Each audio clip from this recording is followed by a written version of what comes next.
বছর হলো আমার মাকে আমি দুটো করে রাখছি, সেজন পাগল।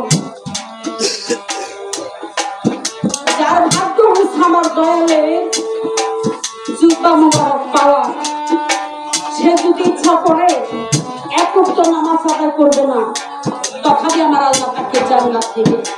সে যদি ইচ্ছা করে উনি কোনোদিন মা বাবাকে সেবা যত্ন করবে না, তথাপি আল্লাহ তাকে জান্নাতে নিবে। কিন্তু সেই ব্যক্তি বলছে আজকে 12টা বছর হইল আমি আমার মাকে ঝুলনার ভিতর করে রেখে এই কান্দের মধ্যে রাখি, কোন জায়গাও পাই নাই রাখার জন্য এক ওয়াক্ত নামাজ আমি আদায়ও করতে পারি না। ভাই আলী, তুমি যদি প্রশ্ন করছো তাহলে একটু সময়ের জন্য এই ঝুলনাটা যদি ধরো, আমি তোমাকে কথা দিতেছি অল্প সময়ের জন্য আমি নামাজে যাবো।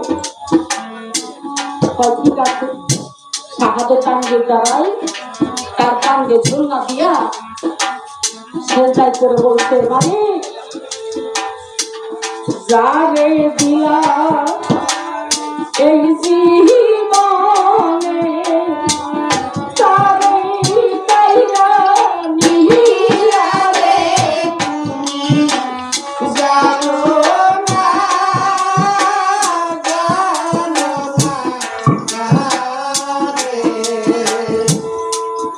আমি তারে চাই না, কিন্তু তোমার কাছে আমার একটাই অনুরোধ, তার পাতি পাতি উম্মত আছে, আমি শুনেছি 16 আনা গুনাহ আছে, তার গুনাহ তুমি মাফ করো। এই কথা বলে আমি সেজদা দিলাম। তুমি আল্লাহ যতক্ষণ পর্যন্ত মাফ না করবা আমি পাগল সেজদা উঠাবো না। এমন সেজদা দিছে রে পাগল, বলি সবার কাছে রে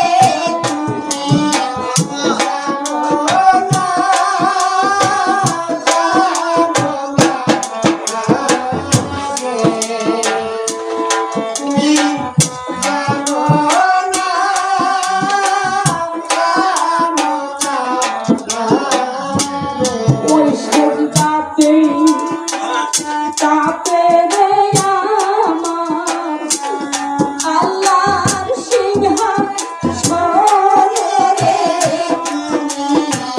জানো না, জানো না। আমার আল্লাহ কয় তুমি সেজদা ভাষাও, আমি 4 আনা মাফ করব। পাগল কয় হবে না, আমার দয়ালের উম্মতের জন্য আরো 12 আনা বাকি আছে। আমার আল্লাহ কয় যা, আমি আরো 4 আনা মাফ করে দিলাম। পাগল কয় হবে না, আরো 8 আনা গুনাহ আছে। আরো 4 আনা যখন মাফ করে দিলেন, হযরত জিবরাইল আলাইহিস সালাম বলতেছে আল্লাহ গো, আপনার কুদরতের ভাষা তো বুঝা বড় দায়, হযরত আলীর কান্দে ঝুলনা আছে, একটু বার করে দিলে তো পারে। আলীর কান্দে ঝুলনা বার করে দিল। ওই ঝুলনার ঘরে যখন মাথা পর্যন্ত মাটির নিচে গেল, আলী বলতেছে পাগল সেজদা উঠাও, নাহলে কিন্তু আমি বাঁচব না। পাগল সেজদা করে কান্দে, হে মালিক, আমি একটা ভুলে যারে হারাইছি, এবার আমি যদি সেজদায় করে থাকি, হযরত আলী যদি কিছু হয়ে যায়, আমি শেষের দিন আমার দয়ালের কাছে জবাবদিহি করতে পারবো না। উঠা আলীকে বলতেছে আলী কি সর্বনাশ করলা রে তুমি, বুঝতেই পারলা না রে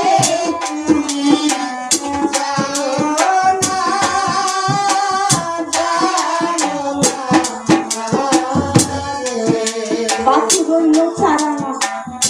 আবার উঠে যখন ওই শাহাদত টাঙ্গির দ্বারা ঝুলনা নিলে, হযরত আলী কয় দাঁড়াও, আমি হযরত আলী, আমার কাছে সেই শক্তি আছে, ইচ্ছা করলে আমি আকাশ পাতাল করতাল বাজাইতে পারি।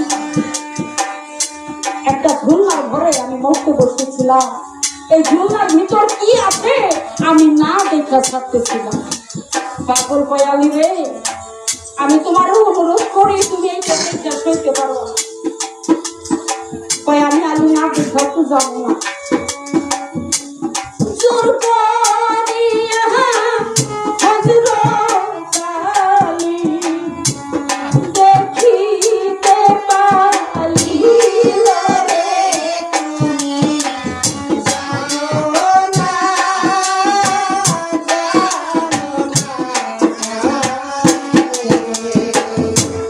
খুলনার ভিতর বসানে ছিল